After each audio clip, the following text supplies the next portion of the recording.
Now it's time to do exercise number 3, the third part of this Reboot Your Brain exercise. So print out your sheets for exercise number 3, which is this part 3 of Reboot Your Brain, and here's what I want you to write down. You're going to write down everything that you can think of that you're afraid of or that you worry about.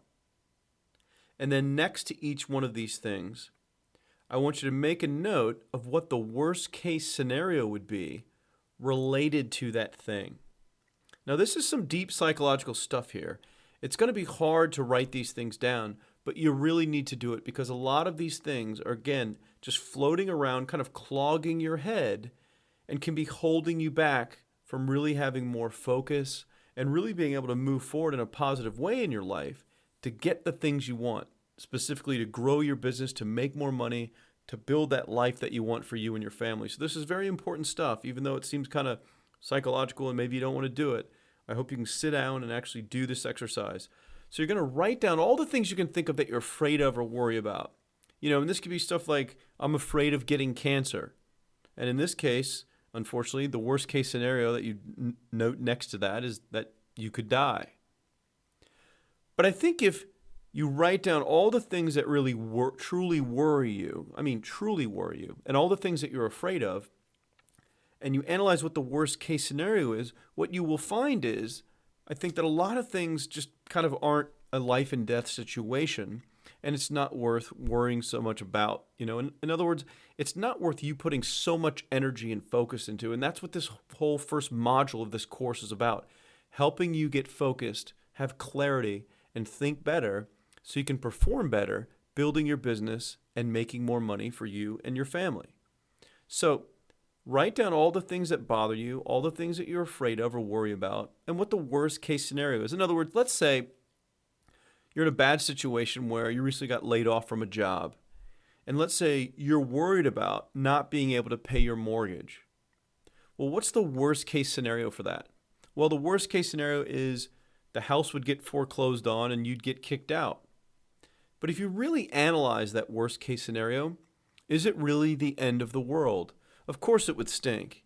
No one wants to go through that. Unfortunately, a lot of people around the world are going through that right now. But what is the worst case scenario? I mean, it's not going to kill you. It's not going to put you in jail. It's not going to, do something really bad to one of your family members. It's pretty much a temporary inconvenience. You'd have to move.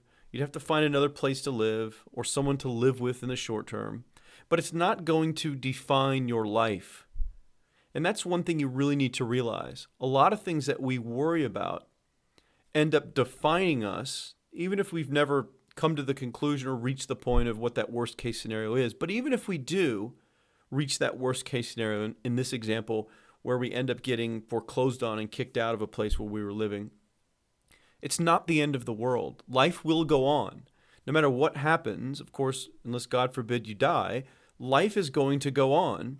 And all the things that you dream about today and that you think about will still be present in the future, even if you do go through one of these hardships. So write down everything you're worried about, everything you're afraid of, and make that note of what the worst case scenario would be. And not only will it help getting these things out of your head and on paper, but I think if you write down these worst case scenarios and really look at it, you can stop being afraid of some of these things because they're really not worth your time or energy or mental focus to worry about. So after you sit quietly somewhere and you write down all these things, after you've done all 3 parts of this Reboot Your Brain exercise, I really think you'll feel really, really good.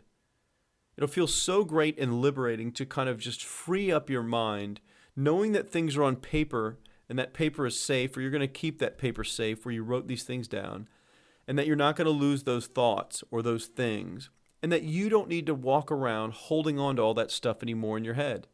Again, not being able to clearly focus relates to not being able to strategically plan things that you want for your business to generate an income for you. And then ultimately that affects not being able to take the proper action to make results happen and hopefully make money come in the door for you. So that's why it's important that we're doing these things to help you get focused. So many of us struggle with stress and anxiety, worrying about things or thinking about too many things, especially most entrepreneurs that are very creative people tend to overthink things and overanalyze things and, have ADD and all these other things, OCD and, a gazillion problems that come with being creative. And so it's hard to get focused sometimes. Well, when we can't get focus, we can't move forward to take action that brings in money, plain and simple. So hopefully you'll complete this exercise and you'll have gotten a lot out of it. You'll kind of freed up your brain and you'll feel so much better. And you'll want to revisit this Reboot Your Brain exercise, all 3 parts, probably once a month or once every couple of months, just to kind of get another fresh start, almost, again, rebooting your brain. It's like when you reboot a computer, you start all over fresh and then you'll think a lot better.